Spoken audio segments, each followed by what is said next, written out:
व्यवस्था में तो उत्तर प्रदेश फेल हो रहा है, ये भी हम देख रहे हैं। तो व्यवस्था जो है वो प्रॉपर हो, क्योंकि एक बहुत बड़ा क्राउड जो है, एक बहुत बड़ी जो दर्शनार्थी हैं, जो श्रद्धालु हैं, वो बनारस पहुंचेंगे 12 फरवरी को, तो उसकी भी जो है हम लोग मांग उठाएंगे। उम्मीद है कि सरकार उस पर ध्यान देगी। कुंभ को लेकर भी अभी भी कुछ लीडर्स बोले कि हम लोग, कांग्रेस कह रहा है कि हम इस बात को रखेंगे कि कुंभ में जिस तरीके से, ये उस पे भी नहीं, उस पर चर्चा होनी चाहिए। उस पर चर्चा ये होनी चाहिए कि नाम बड़े और दर्शन छोटे। आपने इतने बड़े बड़े वादे किए, तो इतना बड़ा फेलियर हुआ, और आपने उसको जो है उस फेलियर पे, जब प्रधानमंत्री जी उस पर अपना ट्वीट करके संवेदना प्रकट कर चुके, तब भी मुख्यमंत्री उस बात को छिपा रहे थे। तो उसकी जांच हो, फिर उस पर चर्चा हो कि ये सब चीजें क्यों हुई, और वहां के अधिकारी वो किसके दबाव में थे कि वो अपनी संवेदना प्रकट नहीं कर रहे थे और इस पर अपनी बात नहीं रख रहे थे। कुंभ के साथ साथ यहाँ बागपत में भी जैन समाज के जो श्रद्धालु हैं, उनके कार्यक्रम में जो है 16-17 लोगों की जान की खबर है कि वो गई, और बहुत सारे लोग घायल हैं। उनको क्या मुआवजा मिला? जिस तरह आपने कुंभ में जो लोग दर्शन श्रद्धालु जो इनकी जान गई, जिनके परिवार ने अपने लोग खो दिए, उनको आपने मुआवजा दिया, तो यहाँ आपने क्या मुआवजा दिया? तो आप जो है मुआवजा देने में भी जो गैर बराबरी कर रही है, इस पे भी जो है हम लोगों ने सवाल रेज किए।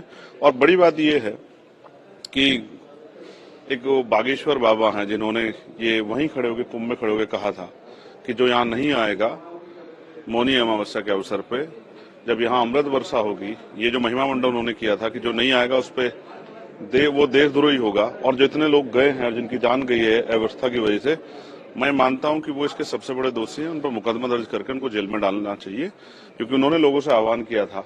उन्होंने इस तरह का आह्वान किया जिसकी वजह से व्यवस्था बिगड़ी, और आज पूरी सरकार को भी, और जिस तरह से लोगों को जनहानि हुई है, लोगों को जो है तमाम तरह से जो है लोगों में भय पैदा हुआ है, ये सब इस तरह के जो हैं जिन्होंने इस तरह की बेवजह की जो अफवाह फैला के लोगों को वहां बड़े पैमाने पर इकट्ठा किया, उन्हीं की देन है। इसलिए मेरी मांग है कि ऐसे धर्माचार्य के नाम पे जो लोग जो जनता को बेवकूफ बना रहे हैं, उन पर सख्त कार्रवाई होनी चाहिए। लेकिन डिप्टी सीएम ने ये कहा है कि जुडिशियल इंक्वायरी के लिए कमीशन बना दिया गया है, जो भी इसमें दोषी पाया जाएगा उस पर सख्त से सख्त कार्रवाई। मैं बिल्कुल सहमत हूँ, बना दिया गया है। तो जिन्होंने वहां बुलाया था लोगों को, ये जो है महिमा मंडन किया था कि हाँ आने से सब अच्छा होगा, उन पे जो है कार्रवाई अगर होगी तो फिर दोबारा से कोई इस तरह का प्रयास नहीं करेगा।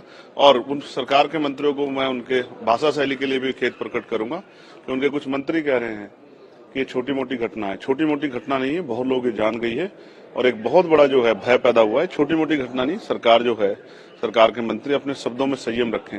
लोगों के मन में गुस्सा है और लोगों के मन में तकलीफ है, उस तकलीफ का मजाक न उड़ाए सरकार।